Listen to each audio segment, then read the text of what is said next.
आज भारत में कितने डिजिटल पेमेंट एप्स आ गए हैं, ये आपने देखा है ना। आज भारत का गरीब आदमी भी डिजिटल पेमेंट करता है, ऑटो वाला भी डिजिटल पेमेंट एक्सेप्ट करता है। तो ये कैसे हुआ?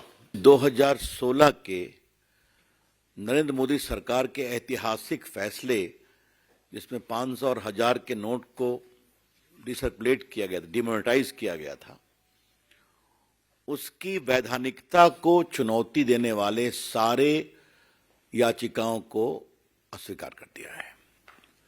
The Supreme Court today, by a majority judgment of 4-1, has dismissed all the 58 writ petitions challenging the constitutional validity of the historic demonetization scheme launched in 2016 by the Shri Narendra Modi government. बहुत उसमें लंबी बहस की गई। आज judgement finally तो upload अभी होना बाकी है, लेकिन जो हम लोगों ने मालूम किया है उसके आधार पर 2-3 बातें बड़े विश्वास के साथ कही जा सकती हैं। पहला, कि this whole exercise was done for a valid cause, namely removing fake currency, containing terror funding, black marketing etcetera. ये पूरी नीति टेरर फंडिंग, फेक करेंसी को रोकने के लिए और आपके money laundering etcetera, black marketing को रोकने के लिए की गई थी। और ये उद्देश्य सही है और गवर्नमेंट ये पॉलिसी डिसीजन ले सकती है, उसको लेने का अधिकार है। दूसरी बात जो कही गई थी कि आरबीआई से कोई कंसल्टेशन नहीं हुआ, बाकी नहीं हुआ, कोर्ट ने उसको भी रिजेक्ट किया और कहा कि आरबीआई से कंसल्टेशन हुआ था।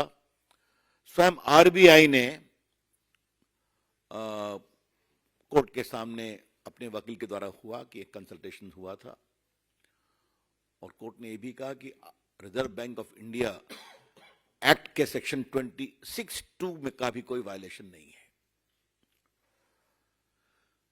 ये इन सम एंड सब्सटेंस, और आपको मालूम है कि कोर्ट ने पूरे डिसीजन मेकिंग प्रोसेस को भी देखने की इच्छा जाहिर की थी, तो सील्ड कवर में वो भी दिया गया था।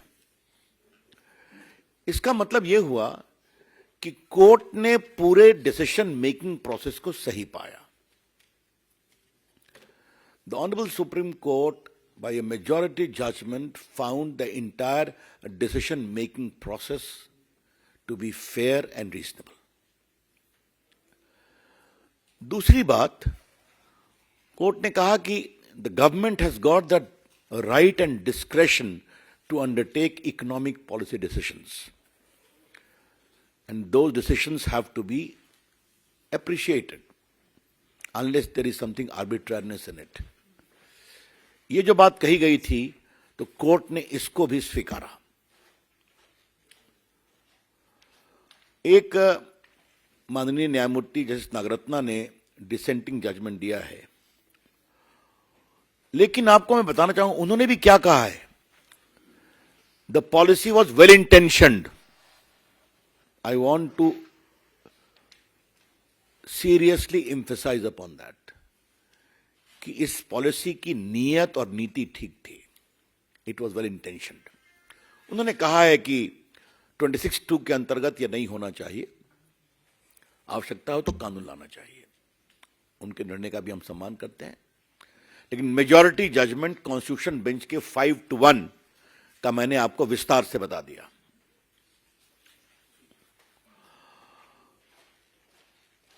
आज मुझे पार्टी के राष्ट्रीय मंच से कुछ गंभीर पॉलिटिकल सवाल उठाने हैं।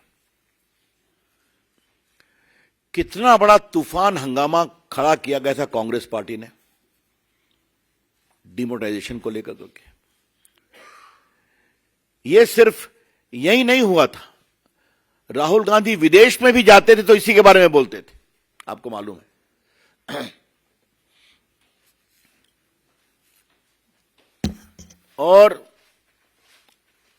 दूसरी बात क्या है कि जिस तरीके से शब्दों का प्रयोग किया गया, बाकी किया गया, वो बहुत ही दुर्भाग्यपूर्ण है। एक बात हम बार बार कहते थे और बड़े गर्व से कहते थे कि डिमोनेटाइजेशन का उद्देश्य गरीब कल्याण भी है। The BJP was very firm in espousing the great commitment of Shri Narendra Modi ji that this is designed to subserve the interests of the poor, and secondly to bring in cleanliness in our economy, हमारे आर्थिक स्थिति में सफाई आए। आज मैं आपसे ये कहना चाहता हूं कि जिस तरीके से ट्रांसपेरेंसी आई है, और आज इस विषय को उठाने का दिन है, इस विषय को आज उठाने का दिन है, और मैं आपसे दो तीन बातें खाली आपकी जानकारी के लिए कहना चाहता हूं। डिजिटल पेमेंट में कितनी बड़ी गति आई है।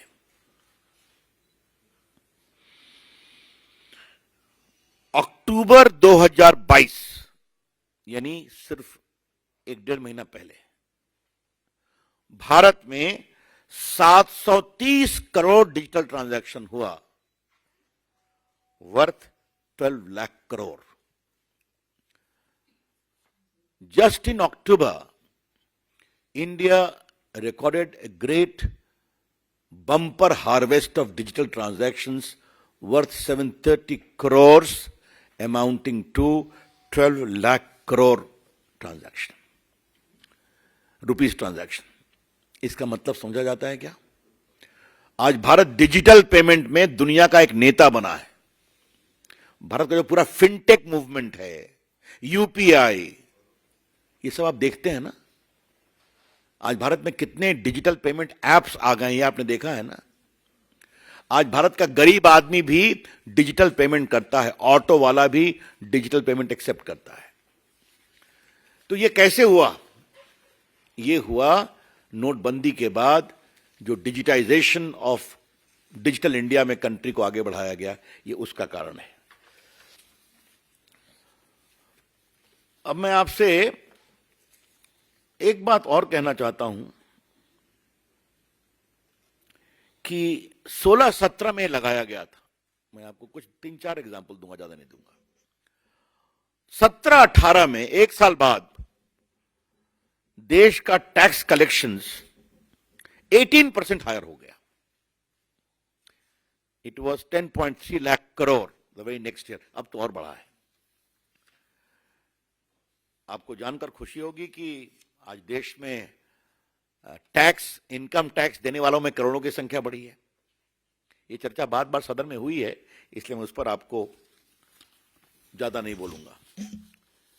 लेकिन जरा मुझे आप ये बताइए कि नोटबंदी के बाद 2,38,000 फर्जी शेल कंपनियां पकड़ी गई कि नहीं पकड़ी गई? 2,38,000। We would like to emphatically emphasize that 2,38,000 shell companies were caught, transaction stopped after Notebandi became a reality. आपको मालूम है बेनामी संपत्तियों का जो जब्ती हुई है, आपने देखा होगा, वो मुझे बताने की जरूरत नहीं। मनी लॉन्ड्रिंग में क्या हो रहा है, या मुझे बताने की जरूरत नहीं है। और